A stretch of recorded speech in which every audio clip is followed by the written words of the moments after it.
India में loneliness और अकेलेपन की वजह से पिछले कुछ सालों में लोगों की डेथ्स के नंबर्स बहुत तेजी से बढ़ते जा रहे हैं। जबकि अगर इसी लोनलीनेस और अकेलेपन को हम सॉलिट्यूड में बदल दें तो कोई भी अकेला फील नहीं करेगा और ना ही अपनी जिंदगी को बोरिंग समझेगा, क्योंकि लोनलीनेस और सॉलिट्यूड दोनों एक ही सिक्के के दो साइड्स होते हैं। लोनलीनेस और अकेलापन आपको डिप्रेशन में डाल देता है, लेकिन वही सॉलिट्यूड आपको अकेलेपन में भी सुकून देता है। और जो लोग सॉलिट्यूड को अपनी ताकत बना लेते हैं, जैसे कि Nikola Tesla, Bill Gates, Albert Einstein, Elon Musk, Steve jobs, वो अकेले जीना ज्यादा पसंद करने लगते हैं। लोनलीनेस में इंसान चाहता तो है कि कोई उसके साथ रहे, कोई उससे बात करे, लेकिन ऐसा होता नहीं है और यही अकेलापन उसे अंदर ही अंदर खाता जाता है। लोनलीनेस एक देखने का नजरिया है जो आपको मेंटली और फिजिकली वीक बनाता है। वहीं सॉलिट्यूड एक डिसीजन है जहां आप खुद ये डिसाइड करते हो कि आप अकेले रहोगे, बाहर की दुनिया से डिस्कनेक्टेड होके खुद की लाइफ को, अपने माइंड और अपने टाइम को प्रोडक्टिव बनाओगे। इसीलिए सबसे पहले ये डिसीजन लो कि आप अकेले नहीं हो, बल्कि आप सॉलिट्यूड में हो।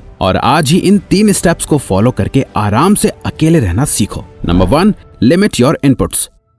एज अ जनरल, नेपोलियन की एक आदत थी कि वो अपने मेल्स यानी चिट्ठियों का जवाब देने में बहुत देर लगाते थे। उन्होंने अपनी सेक्रेटरी को बहुत ही स्ट्रिक्ट इंस्ट्रक्शंस दे रखे थे कि उन्हें जो भी लेटर रिसीव हो उसे खोलने से पहले कम से कम 3 हफ्तों का वेट करो। और 3 हफ्तों बाद जब उन्हें पता चलता था कि लेटर में क्या है, तब तक वो चीज या प्रॉब्लम अपने आप सॉल्व हो चुकी होती थी और उन्हें रिप्लाई की जरूरत नहीं होती थी। ऐसा नहीं था कि वो सब चीज को टाल रहे होते थे, बल्कि वो गवर्नमेंट के साथ टच में थे, अपने सोल्जर्स के साथ टच में थे।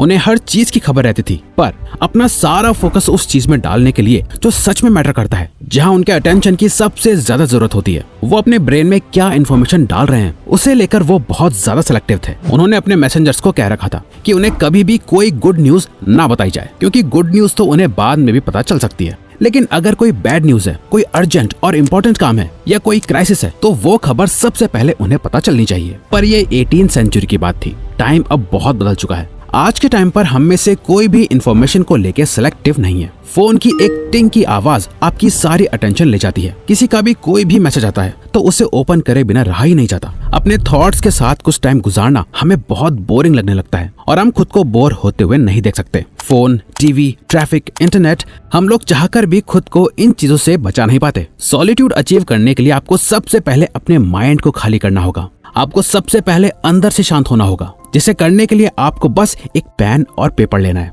और लिखना शुरू करना है। जर्नलिंग आपके माइंड को खाली करने का सबसे बेस्ट तरीका है। फ्रेंच फिलोसोफर मिशेल फुको जर्नलिंग को वेपन फॉर स्पिरिचुअल कॉम्बैट भी कहते हैं। अपने माइंड को खाली करने के लिए आपको हर सुबह इस 60 मिनट्स के स्फीयर ऑफ साइलेंस के रूटीन को फॉलो करना है, जिसे हमारी एंशिएंट कल्चर में मौन व्रत नाम से जाना जाता है, जिसे आप 30, 20 और 10 मिनट्स के 3 सेक्शंस में बांट सकते हो। फर्स्ट 30 मिनट्स में आपको एक पेन पेपर लेना है और उस समय खुद से ये सवाल पूछ के उसके जवाब को पेपर पर लिखना है। अपनी लाइफ के सबसे बड़े गोल के लिए मैं आज सबसे छोटा स्टेप क्या ले सकता हूँ? मेरी लाइफ में अभी क्या अच्छा चल रहा है? मैं अभी कौन